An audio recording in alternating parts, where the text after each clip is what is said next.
This is Lori Grenier. You've seen me on Shark Tank hearing pitches from small businesses. Now, there is a new way for small businesses to get a loan in minutes. It's called Cabbage. That's Cabbage with a K. Just fill out the application online. You'll get an instant decision and could have access to a line of credit of up to $100,000. No waiting, no hassle. Cabbage is A+ rated by the Better Business Bureau and is a Forbes Top 100 company. Go to Cabbage.com, that's Cabbage with a K, Kabbage, or call 888-CABBAGE. We're coming to you from the DraftKings.com podcasting studios. DraftKings.com, America's one-day fantasy sports site, where it's like a new season every time you play. DraftKings.com. Now, the right time with Bomani Jones on ESPN Radio. And ESPNRadio.com. Ladies and gentlemen, welcome to the right time. My name is Bomani Jones. Thanks for listening on ESPN Radio and the ESPN app. Eagles fans, I'm glad to see that you guys have handled your Monday with all the rationality as one would expect of you. It's kind of your trademark, handling things so reasonably in times like these. Shannon, did you watch the game on Sunday? I was able to catch some of it, yes. I think it's fair to say only one person on earth truly enjoyed the Cowboys-Eagles game, right? Because the Cowboys couldn't enjoy it. Tony Romo got hurt. Eagles fans damn sure couldn't enjoy it. Look at your team. But Troy Aikman enjoyed it. I don't think Troy Aikman was throwing so much shade. Like, it was shade on the whole game, but he was really blaming it on the Eagles. Like, it was hilarious listening to the shade he's throwing. He's talking about the Emmys and how the Emmys hope to have a good football game leading into the broadcast. By the way, Shannon, did you see the ratings on the Emmys? I hadn't checked them out yet. Lowest rated Emmys ever. Ever. Chip Kelly's such a genius, he figured out how to derail the Emmys. How you love that? Now look, I'm trying to be careful here because the Eagles could wind up turning this thing around. Let us not forget in Chip Kelly's first year they had a little bit of a rough patch, and then they went and figured it out, and they wound up making the playoffs.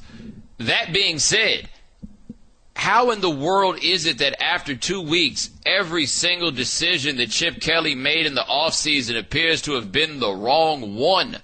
Did he get anything right in the offseason? Now, what makes it worse is the reports coming out of Philadelphia about Kiko Alonso's injury.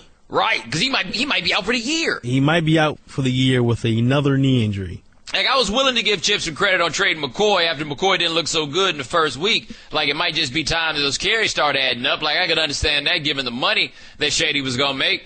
But if Kiko Alonso, who, by the way, appears to have a tendency to get hurt, if he got hurt and he's out for the year, where is your genius now, ladies and gentlemen? Anybody?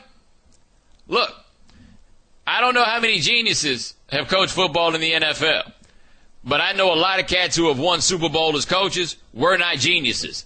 It's better to have a good football coach than it is to have a genius. It's better to have a good general manager than it is to have a genius. So Chip Kelly might be a genius, but where's it at? Where does that get you right now? What I can't figure out is this, and this is beyond all the genius talk and everything else. Right now, this is what I think appears to be the core issue for the Eagles. Like, I think everything will shake down after this, but any operation, like a football team or any large operation, really, not even really, I mean, you can even make it small, but really when you get that many people together on something, you got to have an identity. Like, no matter what you're doing, you got to have an identity. Like, I remember when all the stuff was cracking in Ferguson last year, right? Don't worry, not doing nothing political for you. I'm just giving you an example. General Honore, you remember him from the New Orleans stuff? We went down there with Katrina, right? Right. He was talking about what was going on at Ferguson, and what he said he couldn't understand was, he was like, look, what is the narrative that you're selling when you come down here, right? But his whole point was there's got to be an identity behind what you're doing. So, like, if you're coming in to a large group of people that's getting wild, that's getting raucous or whatever, you got to have a story that you're selling to get it to calm down, no matter what it is, though. And any great football coach, there's always an identity to what's going on. And with Chip Kelly, there was an identity when he got there. And the identity was they're going to run the ball and they're going to push it with tempo, right? We are going to exhaust you in ways traditional and futuristic. Like, that was what the thing was. But there was a clear identity to what was going on. We're going to be the better conditioned team, and we're going to push it. But if nothing else, we're going to be able to run the ball. Like when Chip Kelly was doing this in college, a big reason why people thought that his system could make a transition to the NFL is because the way he ran the ball was a traditional power running game. They're running power and all that stuff. They're going to run the ball. But that was always the identity of a Chip Kelly team. Bro, their running backs ran for negative yards. Negative yards. As a team, they had 17 rushing attempts. What is going on? And it wasn't much different the week before. So what's the identity of this team? Like, what is this team supposed to be? All right, if they're struggling to run the ball the first 2 weeks of the season, when does it become a trend? How many games before it really becomes a trend? It's a trend now. I don't think we need to wait for it to be a trend. I would think that you needed to wait for it to be a trend if the Eagles had run for like 65 yards in the game against Atlanta, and then they come back this week and maybe they'd run for like 35, right? Then I would be inclined to say, okay, maybe this is just a couple of blips, maybe some things will change. They're not running for any yards. Like, it's not as though production is merely down. They ran for 63 in the first week, and DeMarco Murray ran for 9 on 8 carries. Ryan Matthews ran for 3 on 4 carries. Those are running backs, Shannon. Like, Darren Sproles got his little odd job on in that first game, but they're not even giving the ball to Ryan Matthews. That's the part that's crazy. Ryan Matthews isn't getting the ball at all. Murray is barely getting the ball. Like, they're not trying to run it. So, how can I say that this is simply, like, just a couple of blips? How could you not be worried longer term? Because they don't seem to be able to block up front. Like, I can understand perhaps why Chip Kelly doesn't want to run the ball, because if you don't feel like you got anybody that can block, then maybe you don't feel the need to run the ball. Okay, I get that. But what is this team supposed to be? What is this team trying to do? When does that get fixed? That, I think, is the question, because it would be different if they looked like a team that wanted to run the ball and then simply couldn't. I don't feel like that's what the Eagles look like. The Eagles, to me, just look like a team that doesn't know what they're doing. Like, not as a matter of competence. I mean, when they leave the locker room, what's the plan, Stan? And the answer is, oh, you tell me. I don't know what the plan is. I don't know what it is at all. Like, how do you only run the ball 15 times? And also, Shannon, correct me if I'm wrong. Did you see the vaunted tempo? No, it was non-existent. Now, granted, go ahead. Because it's kind of hard to get tempo when you're getting them 3 and outs. Like, don't get me wrong. The defense would agree with you. Yes. Dude, you imagine how much they hate Chip Kelly right now? I wouldn't be surprised if Chip Kelly doesn't know the names of any of his players on defense. Like, when he was at Oregon, the way he handled the defense was he hired a defensive coordinator, and then he went and worked with the offense. Right. Like, that's how he handled defense when he was there. I mean, he's probably looking at Fletcher Cox like, Frankie, Phil, Fletcher? Oh, I don't even know if I knew that in the first place. Anyway, you're playing real hard out there. Keep up the good work. Keep it up. Way to go. Way to go. You're keeping us in this game, baby. You're keeping us in this game. And just remember, I have an open door policy, so if you ever want to come and talk, my door is open. Come holler at your boy. That's all you got to do.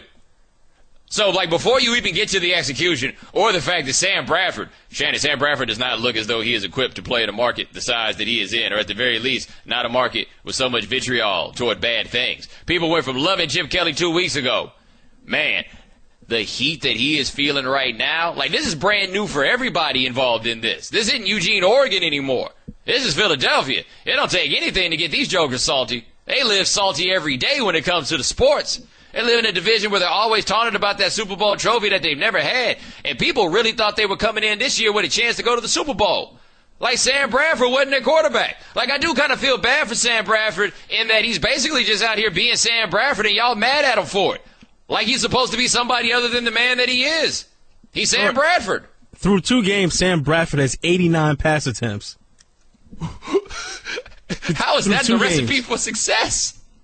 You want to establish the run. I understand they were down, but you want to establish the run, or at least try. and Bradford has 89 pass attempts in 2 games. Dude, and even when he was rolling against Atlanta, man, it's nickel and dime. Like, where's the threat? What is threatening about the Eagles right now on offense? Where is the threat? I don't see it at all. So maybe they'll figure out how to run the ball. Maybe those guards they have in there, maybe they will ultimately get better. But if they continue to look like a team where you can't tell exactly what it is that they're trying to do, like pretty much every head coach in this league, we could point at and say, what's this guy trying to do? What's this guy trying to do? What do you want to do? And we could pretty much go all the way around the league and identify that with every guy. Can you do that right now in 2015 with Chip Kelly? If you can't, this isn't going to get better. Like, it's not just going to be a matter of execution. If they can't figure out what it is they're trying to do, whoo, buddy. Bomani.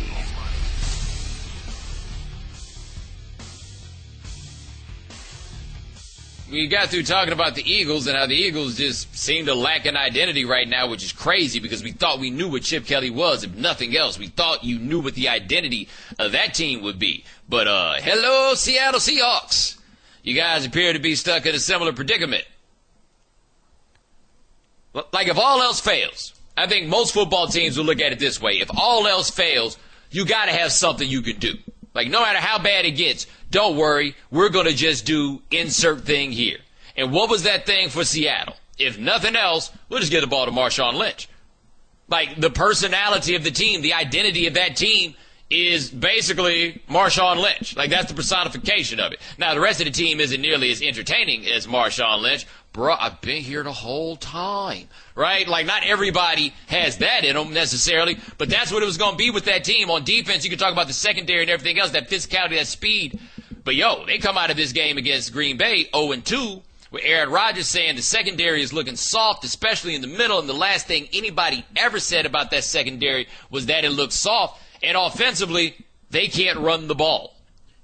It looks like something is missing, and I'm not just talking personnel with Chancellor not being it. It seems as though I hate to say a lack of toughness, but it's a lack of physicality that you would normally give to Seattle the last couple of years. Correct. Now, one thing to be fair about with Seattle, both of these games they played so far have been on the road.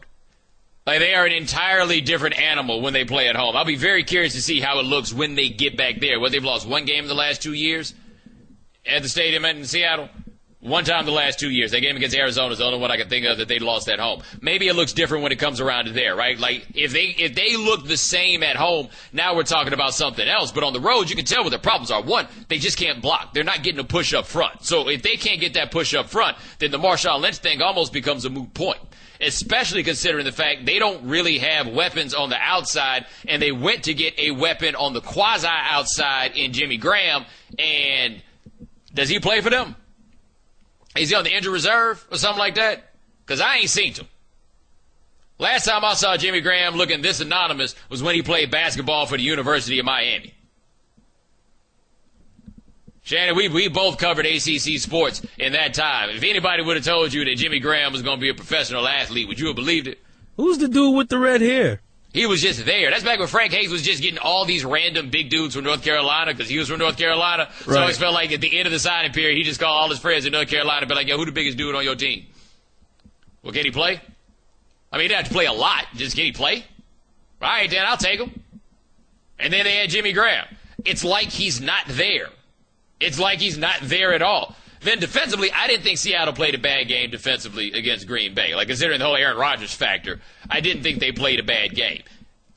Russell threw that interception that, coming back the other way. Like, you had plays like that kind of swung you, but I think they were asking a bit much of that defense. And then with Russell Wilson, I think in the NFL, you're never going to win with Russell Wilson throwing the ball 50 times a game, right? Not that Seattle asked him to, but you're never going to win with Russell Wilson throwing the ball 50 times a game.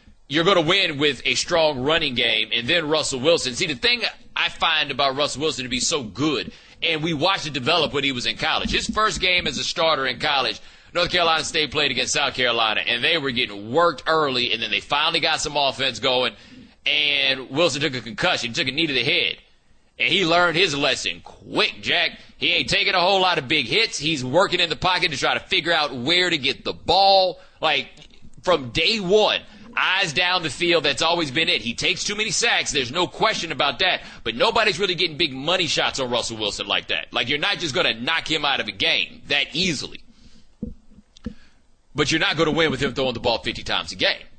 Like, he's not a game manager. I don't think that's fair. He's capable of doing really dynamic things. So saying game manager is wrong, but you're not putting the entire game on his shoulders. You need to put it in a position where if you need Russell to win a game for you, he might be able to win a game for you, but not because you're resting on his shoulders. I don't give a damn if he make $20 million a year or not. That's not going to work for them. They're going to have to be able to run the ball. It's going to have to be power running for them to get it done, and it ain't happening. And the Legion of Boom, like that Byron Maxwell leaving thing. How in the world did the Eagles send Kerry Williams to Seattle? Seattle sent Byron Maxwell effectively to Philadelphia, and both teams look worse off for it. Like, can we get a do-over? Can we have? I'll take him, you take him, and we're good, right? Right. It almost seems like it's like Byron Maxwell got to Philadelphia and he's trying to do the things that worked in Seattle, and they don't. And Kerry Williams is in Seattle trying to do the things that didn't work in Philadelphia, only to find out that those things don't work anywhere. Anywhere at all. Like, what's it got to be like when you're the general manager and you tell the other guys in the office, so I think I'm bringing Kerry Williams in? Look, can you name somebody better? Okay, can you name another person better? Well, I bet you can't name 5 more people. All right, stop it, man. Stop naming people better than Kerry Williams, man. He's coming, and that's that. But that's where they are. I think Seattle can get it back together, though. I really do. And part of why I think they can get it back together is we got to recalibrate our expectations of that division. We have thought of that division as being the Seattle-San Francisco division with Arizona on the rise, right? And then the Rams, always a team that you don't want to play because who knows if they'll decide if this is the week they want to be good. However, San Francisco, not so good. Arizona does look good. But I still think Seattle, losing to the Rams notwithstanding, they're still at least the second-best team in that division. Like, I think there's still 3 games left that I can guarantee. I feel pretty confident saying they're going to win. They'll beat the Rams at home. I think they'll beat the 49ers in both places where they play them. Like, that's 3 right there. They get those in the division. Arizona, we're going to have to see how those games wind up going. But if they can't figure out how to run the ball, I don't know how exactly they're going to try to do this. Like, I don't know what the program is from there if they can't run the ball. They've also got a new defensive coordinator who seems to be running some real plain looks, from what I can tell, Shannon. Well, I know in the past that Seattle wasn't a big blitzing team in the past, but that's not working this year at all. You know, you don't have the coverage that you've had in the past, so you might need to change up what you're doing. Right, but I read it. Pete Carroll has this whole philosophy, basically. I want to put my players in a position where they can be as aggressive as possible, right? I was reading in Chris Brown of Smart Football, his book about this, that the gap control and everything else, everything about the identity of his defense is aggression. So you're trying to put people in positions where they don't have to think about anything. Like, this is where you are, now just go out here and do whatever it is that you do. And the most aggressive type of defense really is one where you rush 4 and you got 7 people back. That's why you get all that speed at linebacker. That's why you get, Cam Chancellor being able to, well, he's not there. But that's the whole idea behind all of that. Put guys in position where all they have to do basically is go out there and be aggressive.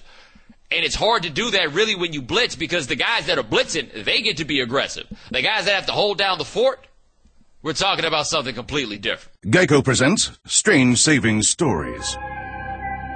Astronomers detected an interstellar transmission. It stated, Geico, 15 minutes could save you 15% or more. The implications were staggering. Was the cosmos telling us we could all save hundreds on car insurance with Geico? Or did their radar merely pick up a signal from the nearby Rufus and Clyde's morning show? We may never know. Geico, 15 minutes could save you 15% or more on car insurance.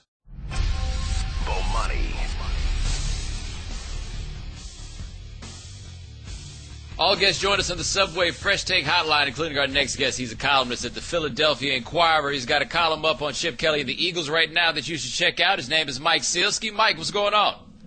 Hey, Bomani. Thanks for having me on. Oh, no, thanks. Glad to have you on. And I checked out your column about Chip. So, it's been 2 years, but it was still feeling like a honeymoonish 2 years in this offseason. Honeymoon's over? Yeah, it's looking that way. The one thing is they were 0-2 with 2 close losses and 2 competitive games, but when you've been completely incompetent in 3 of the 4 halves you've played, and you put on the kind of display they put on Sunday against the Cowboys, it's safe to say the honeymoon's over. Now, is it simply a matter of them not being able to block up front? Yeah, I think so. I think that's a big part of it, and I think it's a combination both of the personnel they have up front, particularly the guards, and schemes that the Falcons and the Cowboys have used to kind of counteract the zone blocking that Chip's teams like to use. You see defensive ends crashing down on the inside, not going straight up field. The whole blocking scheme is kind of predicated on that, the idea of a defensive end pushing up field, and then the outside blockers kind of collapse the line that way. That's not happening now, and you see penetration on every play. It's as if DeMarco Murray's got a defender in his lap as soon as he gets the ball. All right, we're talking to Mike Silsky of the Philadelphia Inquirer, and much has been made, of course, of Chip Kelly as a forward thinker, but there doesn't seem to have been that much evolution in the scheme to adjust to the NFL or as teams have started to catch up to that. Have you guys watching the team more closely noticed anything like that? That's right. I think you're 100% right. If you watch these two games, they're not playing at the same tempo that they did early on in Chip's tenure when Michael Vick and Nick Foles and even Mark Sanchez were quarterbacks. They're a step slower getting to the line of scrimmage, moving with tempo. There hasn't been the sort of creativity that we saw early on. Remember that Monday night game 2 years ago in Landover when the Eagles came out and were running all kinds of odd formations and going at a breakneck pace? We haven't seen anything like that since. Now, is part of that because they can't get past 3 and out? Like the first half had so many 3 and outs, I guess it's hard to get tempo at that point. That's definitely part of it, but we're not even seeing that out of the chute. I mean, there's that Monday night game in Washington was unbelievable from the get-go, and they haven't approached that since. Part of it is they can't get going. Part of it, I don't know that they have the personnel right now who are set up in a way who can do it. All right, we're talking to Mike Silsky of the Philadelphia Inquirer. And when you talk about personnel, the offensive line, Evan Mathis was on that line. The decision was made to let him go. There have been other questions about the receivers, for example, because they don't seem to have a guy that really is threatening outside. So with Chip as the general manager, how is it possible that every move that he seems to have made in the offseason, at least through 2 games, has not worked? That's a really good question. Mathis is an interesting example because in a vacuum, you can justify letting him go. He was okay last year. He's making a lot of money. He wants a new contract, bit of a squeaky wheel. We know Chip Kelly doesn't like squeaky wheels.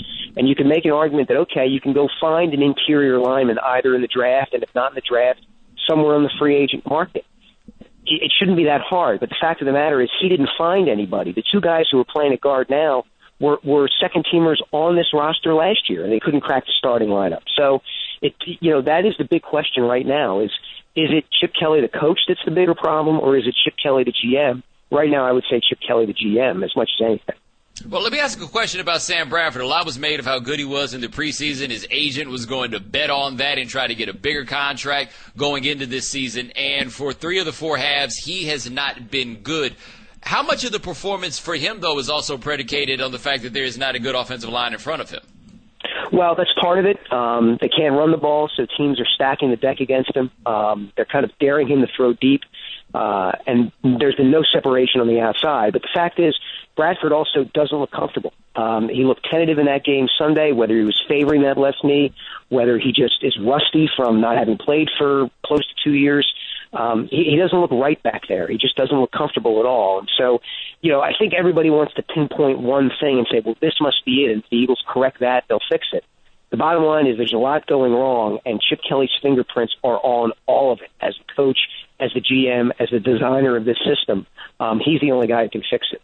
All right, the big defensive acquisition this year was Byron Maxwell, and I've been hearing his name in the same sentence with Isaiah Jenkins from Eagles fans this week, which is like the worst-case scenario if you could be a corner playing for Philadelphia. Is this, with him, is it a matter of scheme, or is it just a matter of poor play? Both. Scheme is a big part of it. Maxwell, played mostly cover 3 in zone defenses with Seattle over the last couple of years, and now Bill Davis, the Eagles defensive coordinator, hasn't matched up one-on-one on the outside with guys like Julio Jones. And then, he allows a long touchdown to Terrence Williams yesterday. Des Bryant isn't even in the game, and Maxwell gets burned, at least once, if not a few more times. So I think it's a bad matchup in terms of scheme, but, Davis has given no indication over the 2+ years that he's been here that he's going to change that scheme. It is, hey, you guys are out there on an island, you got to deal with it. And Maxwell right now is not dealing with it. I'm sure you've looked at those numbers, the number of times he's been thrown at, the number of catches that receivers have made against him. It is ugly. All right, talking to Mike Silsky of the Philadelphia Inquirer, and much was made in the offseason about the way that Chip Kelly's players relate to him or whether he does not relate to them. Beyond those macro questions, I think it's kind of fair to ask, after seeing DeMarco Murray screaming for the ball on the sideline, how are these guys holding up with this? Because in tough times, you got to have a coach that can hold people together, and there have been fair questions to ask about whether Chip is that guy. Yeah, I don't think there's a crack yet, because they can convince themselves that they're only 2 games in, and the guys who were here Chip's first year can remember being 1-3 and being 3-5 and coming back to go 10-6 and get in the playoffs. So there's not a big fissure in the locker room just yet, but that Murray situation is something to watch. I don't know if it's a matter of him not getting the ball as much as it is, hey, there's nowhere for him to go. I mean, he's getting hit something like 0.1 yards behind the line of scrimmage. That's when the first contact is being made with him. Last year in Dallas, he wasn't, first contact wasn't made with him until he was at least 2 yards beyond the line of scrimmage. So nobody's blaming DeMarco Murray here, but that doesn't mean he's not frustrated. It doesn't mean that if this keeps up, he's not going to get angry and wonder, why the heck did I come here? I got nowhere to run. Well, if he's frustrated, how does Ryan Matthews feel? They're not even giving him the ball, right? No, they're not. And that's just it. I mean, they can't get anything going. I mean, they're in 2nd and 12 and 2nd and 14 and 3rd and 15 all the time, because they're just the opposing defensive lines they played so far, the Falcons and the Cowboys, are just destroying their offensive line, both because of the personnel and because it looks like Chip is going to have to adjust his zone blocking scheme. Teams seem to have an idea of a way to counteract it. We're talking to Mike Silsky, the Philadelphia Inquirer, and we'll close with the bright side of this. You look at the rest of the division, it still looks winnable. Like, as crazy as it is that we can say all these bad things about the Eagles, isn't it true, though, that if they could get this going relatively soon, they still have a good chance of making the playoffs? Oh, they absolutely do. I mean, you're 100% right about that. I mean, look, the Giants have given away 2 games. The Cowboys are 2-0, but they're without Bryant and Tony Romo for who knows how long. Nobody expects the Redskins, even at 1-1 and even with Kirk Cousins playing like he did yesterday, to be a 10-win team. If the Eagles can find a way to beat the Jets this coming Sunday, maybe they get this thing turned around. But they can't waste any time. They've got to get going soon, because as bad as this division is, it doesn't mean that they're not going to be the worst team in it. And if they do lose to the Jets, how bad will it get in that city? Oh, it's already bad. I mean, we're fortunate that the Pope is coming to Philadelphia this weekend, and they're closing all the bridges, because if they lose to the Jets this weekend, I mean, believe me, that would be the place to go to write a column. Just stand out there in the Walt Whitman Bridge and wait for people to show up. All right, Mike Silsky, he's a columnist for the Philadelphia Inquirer, one of my favorite in the country. Check out his column he wrote off of yesterday's game about Chip Kelly. My man, thanks so much for joining us. I appreciate it. Anytime, Bomani. Thanks again. Yes, sir. Bomani.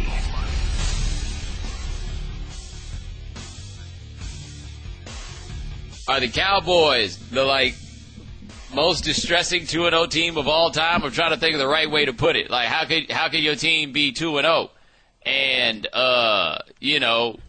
there's nothing really to look forward to right now. There's nothing to feel good about right now if you're a Cowboys fan. Your team's 2-0, and it's like, oh, yeah, we are, aren't we? I mean, look, man, if I told you that coming into this regular season that there was a team that would have Brandon Wheaton as its starting quarterback, Terrence Williams as the number 1 receiver, and Joseph Randle as the number 1 running back, without telling you anything else about the team, how many games do you think that you would predict that they would win? Well, solid 3.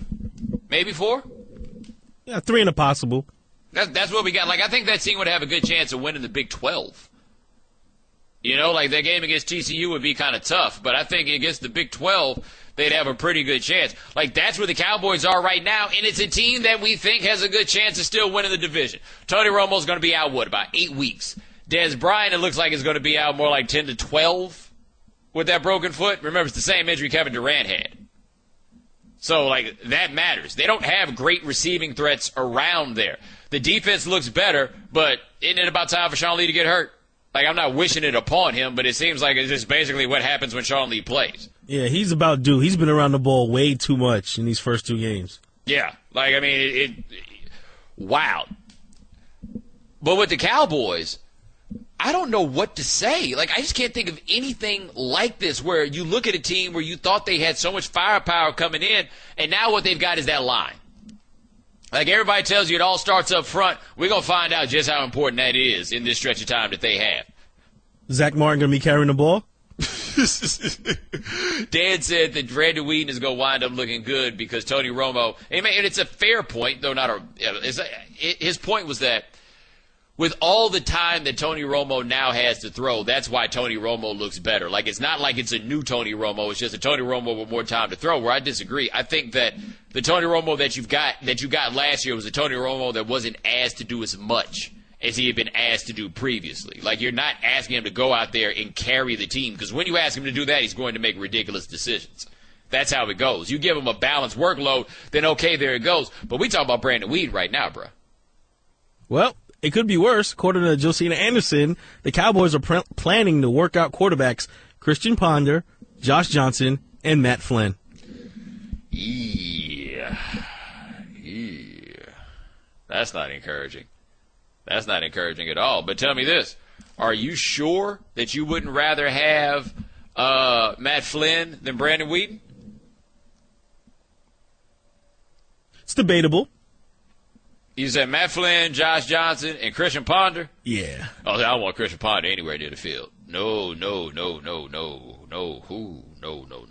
That's not what we want at all. But the Cowboys, we assumed obviously they were going to be the favorites in the NFC East, but they lose these two players, obviously your starting quarterback and your star receiver, and it all seems pretty bleak at this point, no? For at least these next 8 weeks or so. It does, and I guess it helps for confidence that they got to play that worn-down Eagles defense with Brandon Whedon, and then Brandon Whedon didn't look so bad, and then Byron Maxwell went all for who for what on that touchdown pass to Terrence Williams right there. But they don't have a single threatening player on the offense. The closest thing the Cowboys have to a threat on that offense is my man Darren McFadden. He's still fast, Shannon. He's still fast. Still holding out hope, huh? This could be the year for Darren McFadden. How great would it be if this is the year that Darren McFadden brought it home for fellow Arkansas Razorback Jerry Jones? How great would that be? I think after every week you should declare that this is the year. I'm the last guy holding out hope for Darren McFadden, baby. There's still a chance. He hadn't logged a whole lot of carries. He doesn't have a lot of miles on him. He still got some tread on those tires, baby. They just give him some holes. He'll be all right. The problem with Darren McFadden, we talked about Fournette and how Fournette learned to be a little bit patient and then go to the hole. Darren McFadden still has not figured that out. Darren McFadden's like, give me the ball so I can hurry up and run. He's running right in the back of those linemen, boy. That's all he's got for you. I'm just running as fast as I can, as soon as I can, in fact. Well, in his defense, he really hasn't played that many NFL games due to injury. True. That is true. But here's the thing for us as football fans. Cowboys play a lot of national TV, Shannon. A lot of national TV. Because we'll watch even a sorry Cowboys team. It's a lot of popcorn, yes. I'll watch. I'll watch. It's going to be entertaining no matter what. I just don't know what they're supposed to do. Well, the saving grace for the Cowboys, you alluded to this earlier, playing in the NFC East. And you assume that the Eagles are going to figure it out at some point. Who knows what the Giants are going to do? And then you have this team in Washington that it's still early, but you got this team in Washington that actually won a game.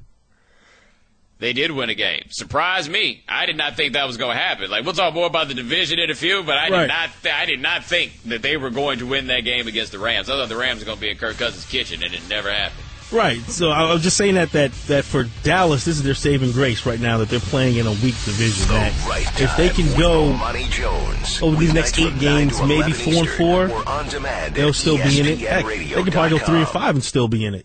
I like the way you said heck. Like that was, you spoke like a man who has children. Mm-hmm. I was very impressed by the way that you did that. Now let's get a look. Who do the Cowboys play these next 8 weeks? They got the Falcons at home. The surprisingly 2-0 Atlanta Falcons, by the way. Is it possible to believe less than a 2-0 team than I believe in the Falcons? Judging by the way you said it.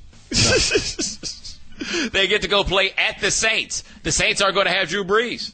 They're not. They get the Patriots at home. They might get smoked.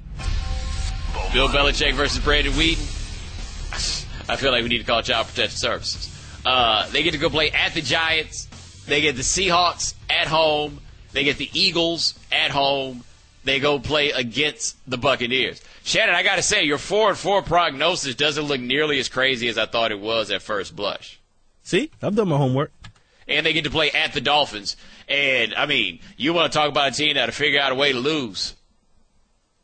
So what's this that I'm hearing about Ndamukong Suh, real quick, that he's ignoring some of the play calls? Well, yeah, they're saying he's freelancing, that he's just going on about his own business, doing whatever it is he wants to do. And my question is, which one of y'all going to go tell that crazy man what to do? Like, how do you tell Ndamukong Suh, after you give him all this money, hey, man, we just kind of want you to do what we tell you to. Would you mind? How's that go? You tell him over the loudspeaker.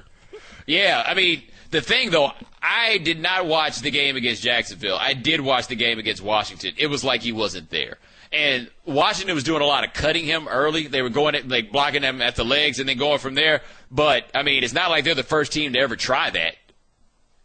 Like, this Suh thing, they've built a lot around him. A lot. And the whole idea was they're going to have one of the two best defensive lines in the league. You got to show me where that defensive line is, Jack. I've seen no evidence of that. So, looking at that Cowboys schedule, though, the games that I think they can win out of the next 8, right, while Tony Romo was out, even with Brandon Weeden at quarterback, I think they can win at the Saints. I think they can win at home against the Falcons. I think they can win at the Giants. I think they can win at home against the Eagles. I think they can win at the Buccaneers. And I think they can win at the Dolphins. Like, that's 5 games I think they can legitimately win. I don't think they can beat the Patriots. I don't think they can beat the Seahawks. That's 6-2. I mean, I'm not saying they're going to go 6-2. But I don't know if there really are going to be that many games that the Cowboys are going to go into without Tony Romo where they just can't win it. I just don't see that on the schedule. So, how bad does this division have to be if I'm talking about Brandon Weeden's there and they might be able to pull out like 5 games without Tony Romo? Oh, we'll tell you in a second just how bad that division could be. And now, for Geico's edition of Stuff Found in Your Car, we go inside your side door pocket. Hello, yes, the crumpled receipt with gum in it. From your anniversary dinner, you sprang for expensive wine, your server was Beth. That dinner was a couple $100. Money you could get back if you switched to Geico and saved hundreds of dollars on your car insurance. I bet you'd save that receipt. Frame it even. But really, where did I go wrong? Was it the corkage fee? Geico. 15 minutes could save you 15% or more on car insurance. Visit geico.com today.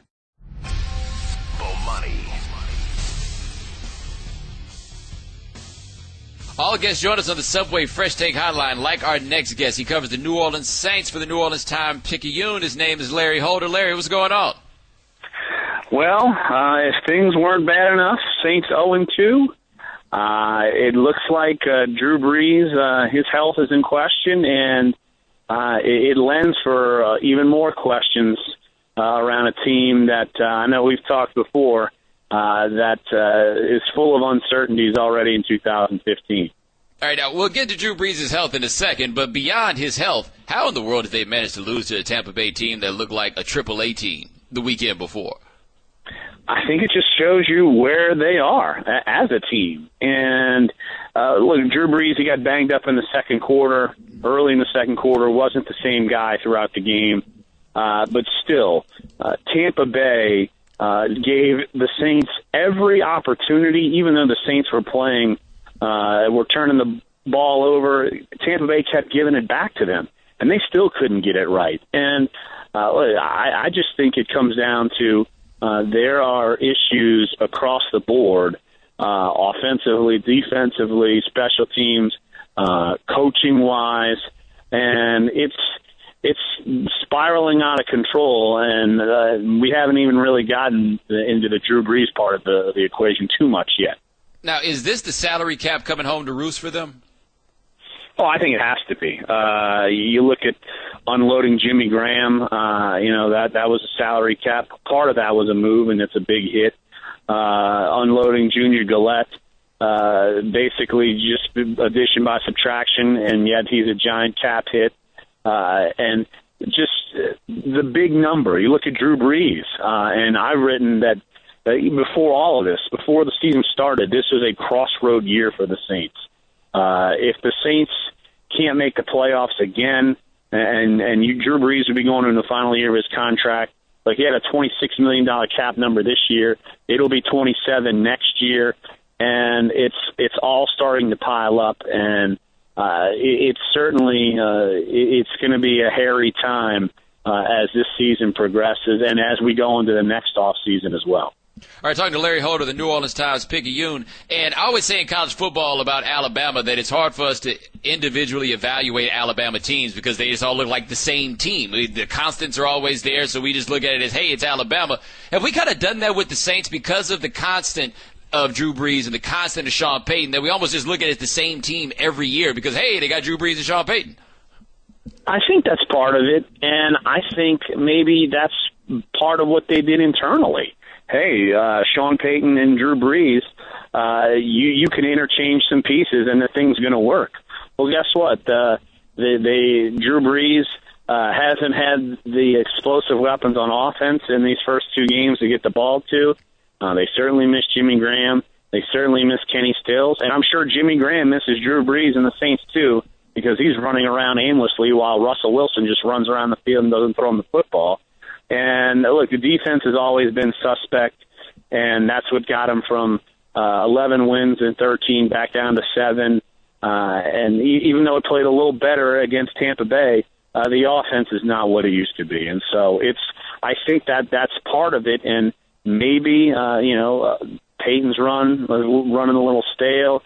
Maybe this is starting to become the end of the Drew Brees era. It's looking more like that now than it was 2 weeks ago. All right, now let's talk about Drew Brees. He had his shoulder dinged up in the game against the Buccaneers. He had an MRI today. What are you hearing about his health?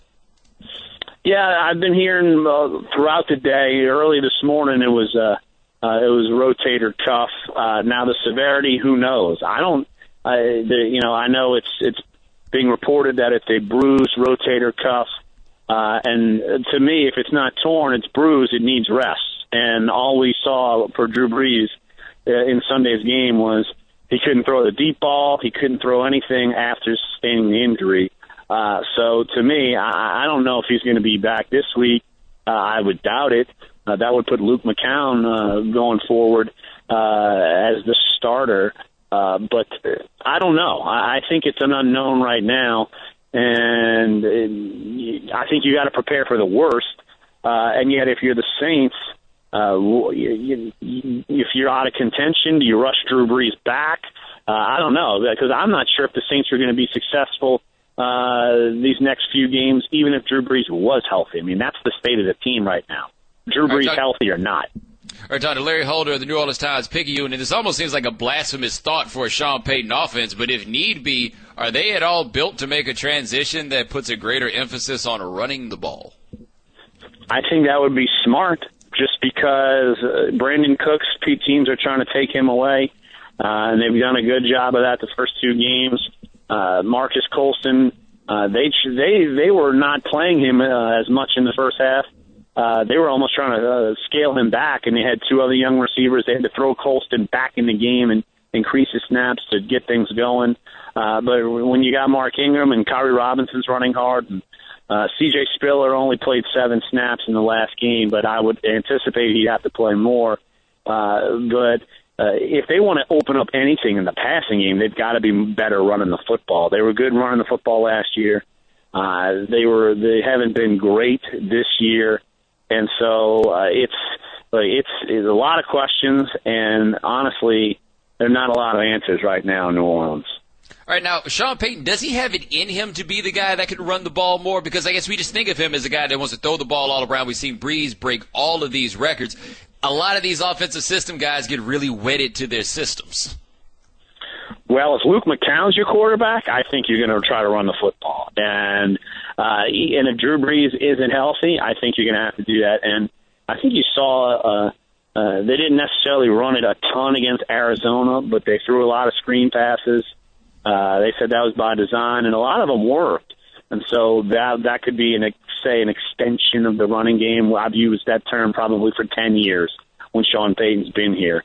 But yeah, it's almost you got to use what your best weapons are.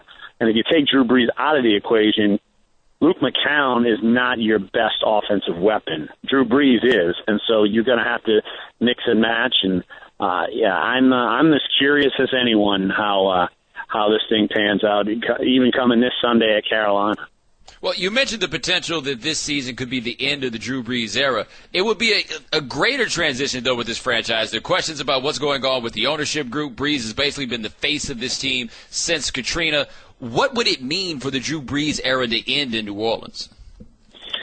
It would certainly be. I think you'd have to look at it in a different school of thoughts.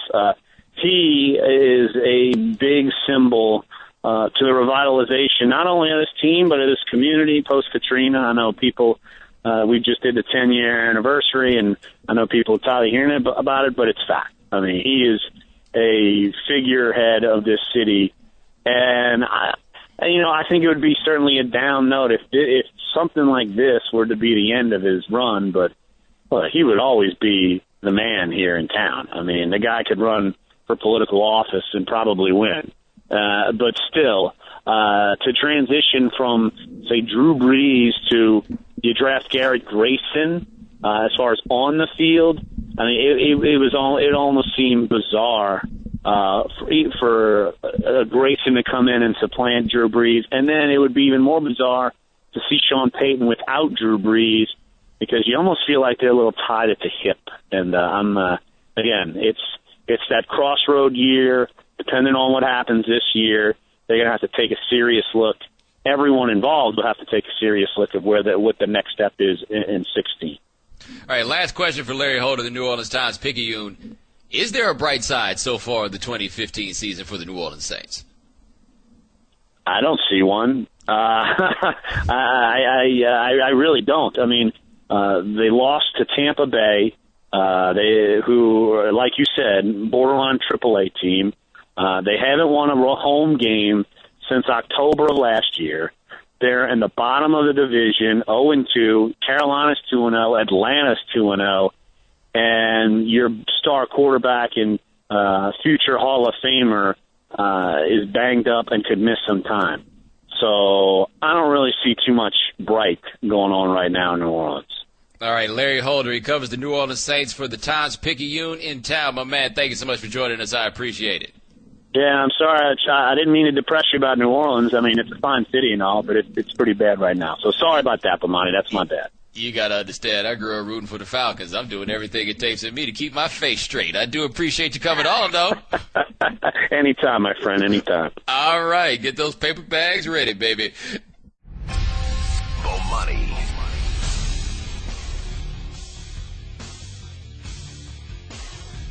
All guests join us on the Subway Fresh Take Hotline. Thanks to Larry Holder, the New Orleans Times-Picayune, for joining us last segment. Thanks to Mike Sealski of the Philadelphia Inquirer for joining us in the 9 o'clock hour. Shannon, as we speak, Monday Night Football is on, and Andrew Luck is 12 for 26 with 128 yards and 2 interceptions. He has also lost a fumble. They are down 10-0 to the Jets. And Twitter searching, every major component of the Colts operation right now is hilarious, Jack.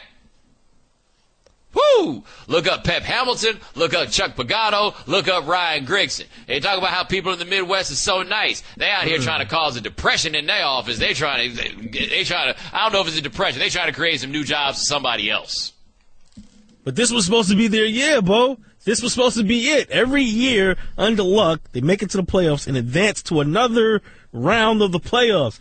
This year, they were supposed to make it to the Super Bowl, right? That's what everybody told me. I feel like they got faked out by the fact that they got to face the broken-down Peyton Manning in the playoffs last year, right? Like, they faced broken-down Peyton Manning in the playoffs last year. That takes them to the AFC Championship game. We're one step away from the Super Bowl. But it's actually the same team that you had all the way through the regular season. You know, like, they've been flawed from the very beginning. They've been flawed on defense in terms of personnel. They got the guys around Luck, you know, at different. But Luck last year had 40 touchdowns against 16 interceptions. Like, he was really, really good. The only thing about Luck is, because people have been so anxious to put him in the pantheon of great quarterbacks, and since he plays for the Colts, the comparisons were all to Peyton Manning, right? Like, he's the next Peyton Manning. Plus, you know, he's a bit of a dork. You know, he went to Stanford, so you view him. Yeah, actually, the thing I like about Andrew Luck, though, is that's the dude he is. You know what I mean? That is the guy that he is. And he's good. He's good with that. He seems comfortable in it. Like you said, he's a dork, and he's fine with it. Yeah, if you are not a bad person, I'll let you be as lame as you want to be as long as you cool with the fact that that's who you are. Like, don't come in here trying to fake it, but that's who he is. But he is much less like Peyton Manning than he is like Brett Favre.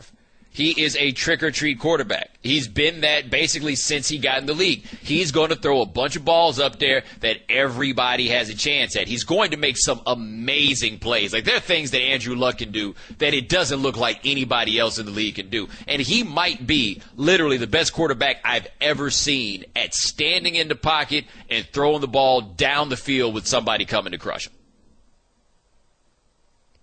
But for whatever reason this year, it just hasn't translated for them. I know it's only a game and a half in, but... Yeah, but it's never a good look to be getting waxed on television by the Jets. Now, keep in mind that as we speak, they're only down by 2 points. Like, it's possible this could come together. It's absolutely possible that this could wind up coming together. But we're going to find out at the end of this season exactly how real with it Jim Irsay is. And what I mean by that is, yes, you've won games every year that you've had luck. You've gone to the playoffs all these years when you've had luck. You don't have a good head coach. It's simple as that. Pep Hamilton 2 years ago got a lot of the blame for what was going on with the offense. You look last year, I don't think Pep Hamilton was the problem. Like, scheme-wise, I think he's demonstrated himself to be a pretty decent offensive coordinator. Their problems seem to start with the head coach. And they've seemed to start with the head coach really from the very beginning. It's been a little difficult to be honest about that because of some circumstances that make it such that people don't want you to talk bad about their head coach. But they don't have a great head coach. They have a likable head coach. Like, it seems like the kind of guy people want to play for. Right. But they don't seem to have a great head coach. And now they got a real problem, which is this. Their best chance for winning it all probably was going to be this year. And the reason I say that is you got a quarterback as good as Luck, you got to win while you got him cheap. Otherwise, go look at all these teams that were able to win with their cheap quarterbacks, and then look at what happened after they had to give them the money. The Packers won with Andrew. Aaron Rodgers had gotten an extension by the time they won a Super Bowl, but he wasn't making like the Aaron Rodgers money he's making now, the money he's going to make. And the Packers are fantastic in the draft, so they're always able to bring in this cheap talent, but they keep having to bring in cheap talent because you're paying the quarterback all that money. Look what's happening in Seattle right now. Russell Wilson got his money, and I'm not knocking any of these quarterbacks for getting the money, let's be clear. But if you're putting 10-15% of the salary cap on one guy, you got to fill the rest of this out. There's definitely a sense of urgency this year with the Colts because they know that Andrew Luck's contract is looming. Yes. And they know that they're not going to be able to put the pieces around him, hence why they went out and signed veterans, probably just for this year, the Frank Gores and the Andre Johnsons. Right. They know this is it. This is the run. Right, but Pete Prisco of CBS made an interesting point about that today. He's like, you don't spend money to get older. And that's what they did. Like, they got old guys whose original teams did not want them anymore. So Frank Gore, I mean, we've all wondered when the wheels are going to come off for Frank Gore, and I don't know if that's happening right now, but it's more likely to happen this year than it's ever been, right? Fumbled at the goal line. Yeah, Andre Johnson, how much does Andre Johnson have left? Like, they got rid of Reggie Wayne and basically brought in Reggie Wayne. Is it fair to say that's what happened? Essentially, yeah. I mean, that's basically what they wound up doing. They spent money to get older. But if you've got a quarterback, Luck's age, and with Luck's skill, let's not forget that. He's really, really good. You got to win it while you got him cheap. Because if their roster doesn't have guys on it, how are they going to build around him? That's the issue in Carolina. So you gave Cam his money. You gave Kuechly his money.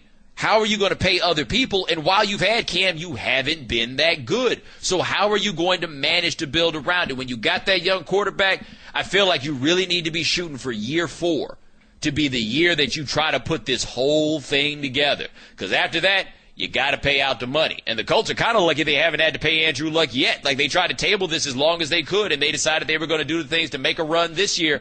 But what are you going to do for the next 10?